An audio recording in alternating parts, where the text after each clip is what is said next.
আসসালামু আলাইকুম। এই যে অনেক দিন পর আজকে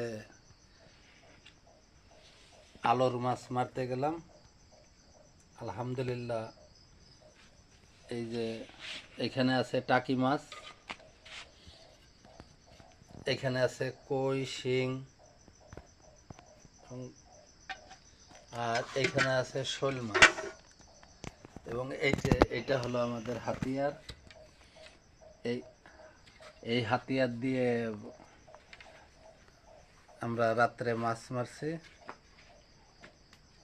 আলোর মাছ। আলহামদুলিল্লাহ, তাতে যে এই মাছগুলো আমরা পাইছি।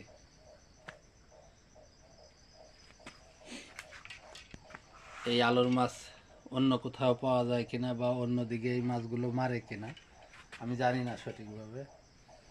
যদি অন্যদিকে কেউ মেরে থাকেন বা এই মাছ কারো পছন্দ, অবশ্যই কমেন্ট করে জানাবেন।